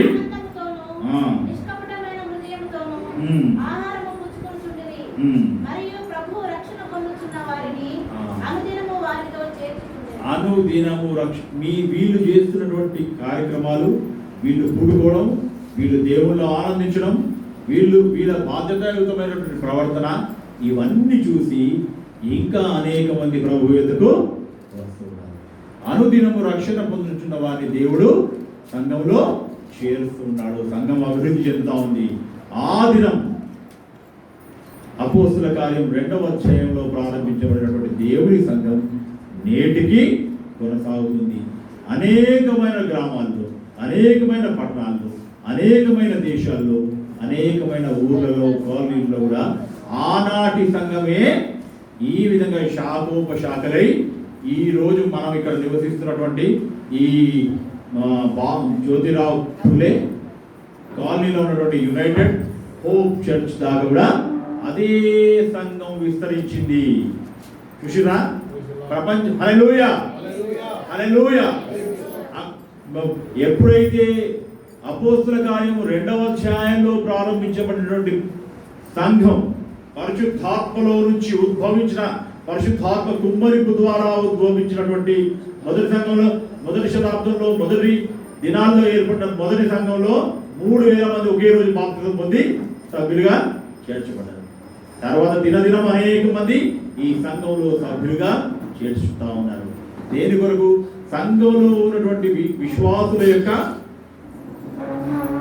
ఆసక్తి, వారి యొక్క క్రమశిక్షణ, వారు దేవుని ఎడల చూపిస్తున్నటువంటి కంటిన్యూయేషన్ ఉండాలి. 4 రోజులు ఆడంటే దెబ్బతింటది. దేవునికి మనకి, సంఘానికి మనకి సంబంధం దెబ్బతినే ప్రమాదం ఉంది. అవునా? ఖచ్చితంగా ప్రమాదం ఉందా లేదా? కొన్ని రోజులు మన పిల్లలు కూడా 3 రోజులు స్కూల్కి పోతే, ఇప్పుడు మామూలుగా చాలా రోజుల నుంచి ఆన్లైన్లో క్లాసులు జరుగుతున్నాయి, కానీ రెగ్యులర్గా జరిగేటప్పుడు వరుసగా 3 రోజులు సెలవులు వస్తే 4వ రోజు మొమ్మటి లేవనే లేవు. అవునా? ఎందుకు? కంటిన్యూటీ దెబ్బతింటుంది. రెగ్యులర్గా చేయాల్సిన పని చేయట్లేదు కాబట్టి 3 రోజులు గ్యాప్ వచ్చింది కాబట్టి ఈ ఆత్మీయ స్థితిలో కూడా అంతే. 2 రోజులు ప్రార్థన చేయకుంటే 3వ రోజు కూడా ఉండదు. అంతే కదా? 2 రోజులు వాక్యం చదువుకుంటే 3వ రోజు కూడా వాక్యం చదవాలనే ఆసక్తి తనకి వెళ్ళిపోతుంది. మెల్లగా ఫేడ్ అవుట్ అయిపోతారు. కొన్ని రోజుల తర్వాత క్రైస్తవ్యం అంటేనే, దేవుడు అంటేనే, భయం అంటే, దేవుని భక్తి అంటేనే ఏందో నాకు తెలియని అయోమయమైన స్థితిలోకి మనము వెళ్ళిపోతాం. కాబట్టి కంటిన్యూస్గా సంఘంలో ఉండడానికి, కంటిన్యూస్గా దేవుని ఆరాధించే గుంపులో ఉండడానికి మనం ప్రయత్నం చేయాలి. అది చాలా ప్రాముఖ్యమైన విషయం. ఒక విషయం చెప్పాలా? సగర్వంగా నేను చెప్తున్న ఒక విషయం మా కుటుంబం గురించి, ఎందుకంటే నా గురించి నేను బాగా చెప్పుకోగలుగుతాను కాబట్టి ఉన్న సంగతి. అన్ని రోజుల్లో, వారంలో సోమవారం నుంచి శనివారం దాకా వేరే పనులు ఎట్లా ఉన్నా అవన్నీ చేస్తూనే ఆదివారం ఇతరులందరేమో సెలవు కాబట్టి మంచిగా హాయిగా వండుకొని తినడం, మంచిగా విశ్రాంతి తీసుకోవడం, ఇతర పనులు పెట్టుకోవడం, ఇవన్నీ చేస్తూ ఉంటారు కదా. సంఘంలో ఏ సంఘంలో ఉన్నా సరే మా కుటుంబం ఫస్ట్ అక్కడ ఎంటర్ అయ్యేది ఫస్ట్ మేమే. ఎవరు రాకముందే చెప్పిన టైంకి 10 గంటలకు రావాలంటే ఖచ్చితంగా 5 నిమిషాల దాకా 10కి 80% మేము అక్కడ ఉంటాం. కొన్ని ఏళ్లుగా మాకు ఇది అలవాటు. ఆరాధనకి అనవసరంగా ఎగ్గొట్టం. ఇది చాలా ప్రాముఖ్యమైన విషయం. చిన్న కారణం దొరికితే గుడి భజదామని ఆలోచించే వాళ్ళు చాలా మంది ఉంటారు. నేను అనివార్య కారణాలు ఏమన్నా బలమైన కారణం ఉంటే తప్ప చర్చ్ మానేసే పద్ధతి మా జీవితంలో ఎన్నడూ లేదు. ఇది నేను దేవుని సన్నిధిలో చాలా గర్వంగా చెప్తున్నాను. అది మన పిల్లలకి మనం నేర్పించాల్సినటువంటి అవసరం ఉంది. దేవుని సన్నిధిని మనము గౌరవించాలి. దేవుని సన్నిధికి అత్యంత ప్రాముఖ్యతను ఇవ్వాల్సినటువంటి అవసరం ఉందని యొక్క ఉదయకాల సమయంలో మనం దేవుని వాక్యం ద్వారా హెచ్చరింపబడుతున్నాం. సంఘం యాన్యువల్ థ్యాంక్స్ గివింగ్ అంటే దేవుడు చేసిన మేలు థ్యాంక్స్ చెప్తూ అట్ ద సేమ్ టైం ఒక్కసారి మనందరి యొక్క సంఘ ప్రవర్తనని పునఃసమీక్షించుకోవాల్సినటువంటి అవసరం ఉంది. రివ్యూ చేసుకోవాల్సినటువంటి అవసరం ఉంది. దేవుని ఎడల మనం ఎట్లా బిహేవ్ చేస్తున్నాం, దేవుని కార్యాల ఎడల మనం ఎట్లా బిహేవ్ చేస్తున్నాం, దేవుని సన్నిధిని మనం ఎట్లా ట్రీట్ చేస్తున్నాం. దేవుని సన్నిధి అంటే మన ఇష్టము, మన వ్యక్తిగతమైన విషయాల్లో మన ఇష్టమే, కానీ దేవుని సన్నిధి అంటే అత్యంత భయము, భక్తి, శ్రద్ధ, ఆసక్తి, అనురక్తితో దేవుని పని చేయాలి, దేవుని కార్యాలని అనుసరించాలి, దేవుని సన్నిధిని ప్రేమించాలి. ఇంకోటి తెలుసా, ఇంకొక ముఖ్యమైన విషయం చెప్తాను. దేవునికి మనకున్న సంబంధాన్ని మనం పటిష్టంగా కొనసాగించాలి. సంఘంలో ఉన్నటువంటి కట్టుబాటు, సంఘ నాయకత్వం, పాస్టర్ గారు వీళ్ళందరూ ఏదైనా కట్టుబాటు పెడతారు కదా, ఆ కట్టుబాటును సంఘ సభ్యులుగా ఖచ్చితంగా అమలు చేయాల్సినటువంటి అవసరం. కట్టుబాటుని నుంచి పక్కకు జరిగితే పద్ధతి మంచి పద్ధతి కాదు. దేవుడి నియమాలనే, వాక్యానుసారమైన నియమాలని పెడతారు కదా సంఘంలో, అంతే కదా. ఆ సంఘ నియమాలని మనము సంఘ సభ్యులుగా ఖచ్చితంగా నియమించబడిన కట్టుబాటును మనం ఖచ్చితంగా పాటించాల్సినటువంటి అవసరం ఉంది సంఘ సభ్యులుగా అని ఉదయకాల సమయం మరొకసారి మనం జ్ఞాపకం చేసుకున్నాం. ఇంకొక విషయం, బాధ్యత కలిగిన సంఘ సభ్యులుగా మనం ఉన్నాం. ఒక కార్యక్రమాన్ని అనౌన్స్ చేస్తాం, పలానా రోజు పలానా స్పెషల్ మీటింగ్ ఉంది, లేకపోతే పలానా రోజు ఉపవాస కూటం ఉంది, పలానా రోజు వాయు ప్రాక్టీస్ ఉంది, సంఘానికి సంబంధించినటువంటి పలాని కార్యక్రమం ఉంది అన్నప్పుడు దానికి సంబంధించినటువంటి సంబంధిత పనులు అనేకమైన ఉంటాయి, అనేకమైన విషయాలు ఉంటాయి, దానికి సంబంధించిన ఏర్పాట్లు ఉంటాయి, నిజమే కదా. సమయానికి మనం వద్దామని ప్రయత్నం చేసినప్పుడు ఆ ఏర్పాట్లు ఎవరు చేయాలి? మనము బాధ్యత కలిగినటువంటి సభ్యులమైతే ఖచ్చితంగా 10-15 నిమిషాల ముందు ఉండి ఆ పనులు చక్క పెట్టడానికి, ఆ కార్యక్రమం ఆశీర్వాదకరంగా జరగడానికి మనం దోహదపడాలి. ఇవి కేవలం చెప్పడానికి కాదు, నా జీవితంలో నేను అనుసరించిన కాబట్టి, ఆచరించిన కాబట్టి ఈ విషయాన్ని చెప్పగలుగుతాను ధైర్యంగా. సంఘ కార్యక్రమాలు నా సొంత కార్యక్రమాలు లాగా నా భుజాల మీద వేసుకుని నేను పనిచేసేవాడిని. నేను వంగ చెప్పి తప్పించుకోవడానికి నాకు అవకాశం ఉంది. నాకు నడవడం ప్రాబ్లం మీ అందరికీ తెలుసు కదా, పోలియో ఎఫెక్టెడ్ పర్సన్ నేను. నన్ను ఎవరైనా బలవంత పెడతారా? ఆ ఒక్క కారణం పెడితే, ఆ ఒక్క కారణం చెప్తే నేనే అడగదునండి, నాకు కష్టం, నాకు నడవడమే ఇబ్బంది కదా, నేను నడవలేను, మీ అందరికీ తెలుసు కదా అని చెప్తే నోరు మూసుకుంటారు అందరూ. కానీ నా జీవితంలో నేను ఎన్నో చెప్పాను. సంఘ కార్యక్రమాలన్నీ నా సొంత కార్యక్రమాలు లాగా ఫీల్ అయ్యి నేను పని చేసిన, ఎవరో మెచ్చుకోవాలని కాదు, దేవుడు దీంతో దీవించడానికి కూడా తెలియదు, ఆ సంగతి కూడా తెలియదు. దేవుని పని మనం చేయాలి. చిన్నప్పటి నుంచి మా తల్లి దేవుని సేవకురాలు. దేవుని సేవను ప్రేమించడం, సేవకుల్ని ప్రేమించడం, దేవుని కార్యాన్ని ప్రమోట్ చేయడం మాకు నేర్పించింది. మేము మా జీవితంలో అదే అనుసరించాము. దేవుడు మమ్మల్ని అద్భుతమైన రీతిలో ఆశీర్వదించిందని చెప్పడానికి ప్రభువునందు నేను గర్విస్తున్నాను, దేవునికి స్తోత్రాలు చెల్లిస్తున్నాను. హల్లెలూయా, హల్లెలూయా. దేవుని కార్యాలని సంఘంలో మనం పనులు చేయడం మూలంగా మన టైం వేస్ట్ ఎన్నడూ కాదు. నేను ఇంటర్మీడియట్లో ఉన్నప్పుడు ఒక మాట వినండి, యంగ్స్టర్స్ చాలా మంది. నేను ఇంటర్మీడియట్లో ఉన్నప్పుడు తెల్లారి నాకు ఎగ్జామ్ ఉంది, ఫైనల్ సెకండ్ ఇయర్ ఎగ్జామ్. నేను మలక్పేటలో ఒక హాస్టల్లో ఉండి చదువుకునేవాడిని. అప్పట్లో తెల్లారి ఎగ్జామ్ కాబట్టి సాయంత్రం నేను పోయి బిల్డింగ్ మీద, నా హాస్టల్ రూమ్లో ఉంటే ఎవరో ఒకరు వచ్చి డిస్టర్బ్ చేస్తారని మొత్తం బిల్డింగ్ పైకి కూర్చొని అక్కడ లైన్ పెట్టుకొని చదువుకుంటాను. మా చర్చ్ నుంచి యూత్ మెంబర్ ఒక ఆయనతో కింద దేవులాడి ఇక్కడ ఉంటాడు, పైన చదువుకుంటాడని ఎవరు చెప్పారేమో మొత్తం చదువుకునే గడవచ్చు. ఇంకో యూత్ ఫ్రెండ్ అన్న, ఇషాకర్ అన్న ఈరోజు మాస్టర్ గారు రారంట, కాబట్టి యూత్ మీటింగ్లో నువ్వు నిన్నే వాకింగ్ చెప్తున్నాడు అని ఫోన్. అప్పుడు సెల్ ఫోన్లు అందరికి లేవు, ఒక్కరి ఇంట్లో ఫోన్ మహా గొప్ప ఏదైనా ఉంటే ఆడికి ఫోన్ వస్తుంది, వాళ్ళు చెప్తారు ఇక విషయం ఏదన్నా. అయితే నాకు తెల్లారి ఎగ్జామ్ ఉంది భయ, నేను నా వల్ల కాదు, నేను రాలేను అని అంటే, ఏదన్నా ఇంకా వేరే ఆల్టర్నేటివ్ లేదు, నిన్నే దేవుని వాక్యం చెప్తున్నాడు మాస్టర్ గారు అంటే, వెంటనే ఆలోచించి అవును కదా మరి దేవుని వాక్యం చెప్పడానికి ఇంకెవరు లేరు, నేను పోవాలి. అప్పటిదప్పుడు ప్రిపేర్ అయ్యి పోయి నేను యూత్ మీటింగ్ జరిగించి వాక్యం చెప్పి వచ్చేసిన. శరీర రీతిగా ఆలోచిస్తే 2 గంటలు టైం వేస్ట్ అయింది. తెల్లారి ఎగ్జామ్ నాకు, కానీ ప్రార్థన చేసుకుని మళ్ళీ చదువుకున్నా, తెల్లారి ఎగ్జామ్ రాసిన. అన్ని సబ్జెక్టుల కంటే యూత్ మీటింగ్ ముందు రోజు నేను ఏదైతే 2 గంటల టైం వేస్ట్ అయిందో దాంట్లోనే ఎక్కువ మార్కులు వచ్చినాయి నాకు. హల్లెలూయా. దేవుని కొరకు ఏదైనా చేస్తే దేవుడు మన గింత కూడా బాకీ లేకుండా ఉల్టా తీర్చేస్తాడనే రకంగా చెప్తున్నాను మీకు. If you spend your time for the sake of God's work, God will give you back in 100 folds.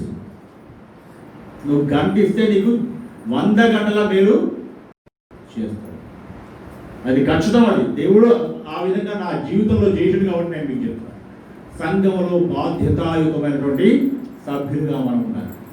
ఇతరుల ఎడల, ముఖ్యంగా సంఘంలో నువ్వు బాధ్యతగానే ఉంటున్నావు కరెక్టే, నీ పక్కవాడు వెనుకబడిపోతున్నాడు అనుకోండి, రెగ్యులర్గా రావట్లేదు అనుకోండి, అది కూడా నువ్వు బాధ్యత తీసుకోవాలి. నువ్వు ఎందుకు రావట్లేవని ఎంకరేజ్ చేసి వాళ్ళని సంఘంలో రెగ్యులర్గా ఉండేటట్టు, క్రమంగా సంఘంలో బాధ్యతాయుతమైనటువంటి మెంబర్స్గా ఉండేటట్టు, క్రమంగా దేవుని వాక్యం నేర్చుకునేటట్టు మనం సంఘ సభ్యులందరినీ, మన తోటి ఫ్రెండ్స్ని ఎంకరేజ్ చేసి, తోటి సభ్యుల్ని ఎంకరేజ్ చేసి దేవుని సన్నిధిలో ఉండేటట్టు మనము బాధ్యత తీసుకోవాలి. ఇది కూడా బాధ్యతాయుతమైన సభ్యత్వం యొక్క లక్షణం. మీరు బాధ్యతగా ఉంటారు, నీ పక్కోడు వెనుక పడిపోకుండా కూడా చూసుకోవాలి. That is also one of the most important feature of a responsible member of the church. ఇతరులను ఎంకరేజ్ చేయాలి, ఇతరులని ప్రోత్సహించాలి.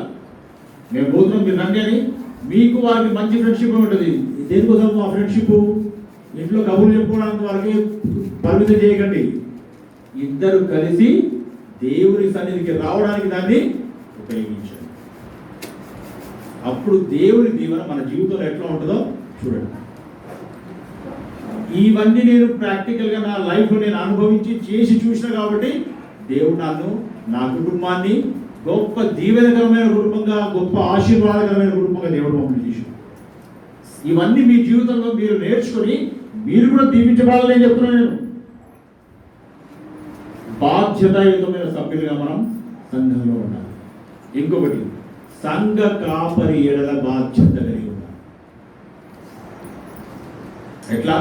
అకౌంటబిలిటీ లేకుండా ఎంత టాలెంట్ ఉన్నా అది వేస్ట్. అకౌంటబిలిటీ చాలా ముఖ్యం. అంటే బాధ్యత కలిగి ఉండడం చాలా ముఖ్యం. చాలాసార్లు సంఘానికి, సంఘ కాపరికి మధ్యలో ఎంత మంచి అనుబంధం ఉండాలో కొన్నిసార్లు ఆ అనుబంధం లోపిస్తుంది. మనల్ని ఆత్మీయంగా పోషిస్తూ, ఆత్మీయంగా మనల్ని దేవుని వాక్యంలో పెంచుతున్నటువంటి దైవ సేవకుల్ని అన్ని విషయములలో గౌరవించి, ఘనపరిచి, వారి అక్కర్లన్నీ తీర్చడానికి, వారికి ఉన్న అవసరంలో మనం పాల్గొనడానికి 100% ప్రయత్నం చేయండి. దేవుని ఆశీర్వాదం మన జీవితంలో ఎట్లా వస్తుందో మీరు గమనిస్తారు. That is also my personal experience. సంఘ కాపరులను, సంఘ దైవ సేవకుల్ని ప్రేమించిన కుటుంబం మాది కాబట్టి దేవుడు గొప్ప దీవెనకి పాత్రులుగా మమ్మల్ని చేసిందని ఈ విషయంలో ప్రాక్టికల్గా చేసి అనుభవించి ఈ మేలు కూడా మీకు తెలియజేస్తే కొన్ని టిప్స్ మీకు చెప్తున్నాను. మీ దీవెన ఎట్లా పొందగలుగుతారు అని. తప్పకుండా దేవుని దీవెన మనకి వస్తుంది. కొన్నిసార్లు పాస్టర్ గారు కూడా చెప్తే మనం కూడా చేస్తాం. వారు ఇచ్చే ఇన్స్ట్రక్షన్ని ఫాలో కావు. వాళ్ళ మీద తిరుగుబాటు కొన్నిసార్లు జరుగుతూ ఉంటుంది. వాళ్ళకి ఇబ్బంది పెడతా ఉంటారు కొంతమంది. అవన్నీ మనకు బ్లెస్సింగ్ కాదు. దయచేసి వినండి. దేవుని మాట ప్రకారం వారు దేవుని సంఘాన్ని నడిపిస్తారు. దేవుని మాట ప్రకారం వారు ఇచ్చినటువంటి ప్రతి ఇన్స్ట్రక్షన్ని ఫాలో అవ్వండి. దేవుడు ఖచ్చితంగా మన జీవితంలో గొప్ప దీవెన, గొప్ప ఆశీర్వాదం, గొప్ప విజయవంతమైనటువంటి జీవితాల్లోకి, మన జీవిత తీరాల్లోకి దేవుడు మనల్ని నడిపిస్తాడని ఉదయకాల సమయంలో నేను జ్ఞాపకం చేస్తున్నాను. ఇంకొక విషయం చెప్తాను. దేవునికి మనం annual thanks giving celebration festival ఈరోజు చేస్తున్నాం. ఎన్నో వాక్యంలో నుంచి దేవునికి మనం ఎందుకు కృతజ్ఞతలు చెప్పాలి అనే విషయాన్ని నేను మీకు తెలియజేశాను. చివరిగా ఈ కరోనా విషయాన్ని మనం ఒకసారి ఆలోచిస్తే నిన్నటి దినం వరకు కంటికి కనిపించని ఆ యొక్క చిన్న వైరస్ ప్రపంచాన్ని గడగడలాడించి ప్రపంచ మానవ జాతి మొత్తాన్ని కింద మీద చేసి మానవ సంబంధాన్ని, ఆర్థిక వ్యవస్థలను, దేశాల రాజకీయ వ్యవస్థలను, పరిపాలనా వ్యవస్థలను అతలాకుతలం చేసి ఎంత గందరగోళానికి, ఎంత భయంకరమైన విషాదకరమైన పరిస్థితిలోకి నెట్టిందో మనం అందరం చూసాం. నిన్నటి దినానికి మొత్తం ప్రపంచంలో బాధితులు, కరోనా ప్రపంచం మొత్తంలో 5,82,60,146 మంది, అంటే 5 అంటే ఇంకొక 17 కోట్లు వేస్తే 6 కోట్ల మందికి కరోనా వ్యాధి ప్రపంచం మొత్తంలో వచ్చింది. ఇండియాలో 90,50,000 మందికి, 597 మందికి ఈ కరోనా నిన్నటి దినం వరకు వచ్చింది. ప్రపంచం మొత్తంలో 13,83,349 మంది కరోనా వచ్చి చనిపోయారు. మన భారతదేశంలో 1,32,000 మంది, 32,726 మంది ఈ కరోనా బారిన పడి మరణించారు. దాంట్లో ఈ వ్యాధి బారిన పడినా స్వస్థపరచబడిన వాళ్ళు అనేక మంది ఉన్నారు.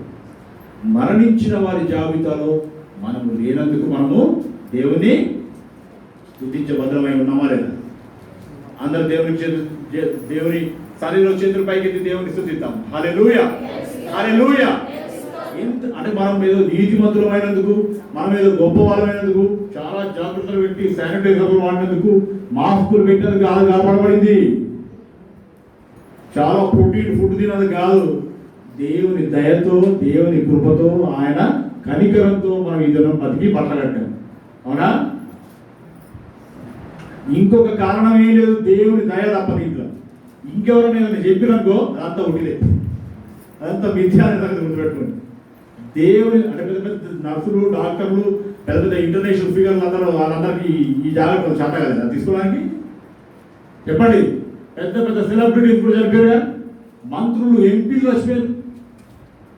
బ్రిటన్ ప్రధానమంత్రికి ఈ కరోనా దోకి చచ్చిపోయాడు, చావు అంచులకు పోయి దానికి బయటపడాడు.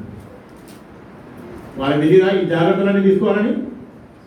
మనకంటే 100 రెట్లు ఎక్కువ తీసుకోగలుగుతున్నారు. కానీ వాళ్ళు మరణించిన జాబితాలో ఉన్నారు, మనం సజీవుల లెక్కలో ఉన్నాము. ఈ భయంకరమైన మహమ్మారి నుండి దేవుడు కాపాడిన విధానం, అన్నిటికంటే ప్రాముఖ్యమైన విషయం మనం దేవుణ్ణి కృతజ్ఞతాస్తులు చెల్లించడానికి. హల్లెలూయా. దేవుని ఎడల కృతజ్ఞత కలిగి, అంటే ఆపదలో నుంచి కాపాడాడు కాబట్టే కాదు, దేవుడు మన ఆత్మను కూడా రక్షించాడు.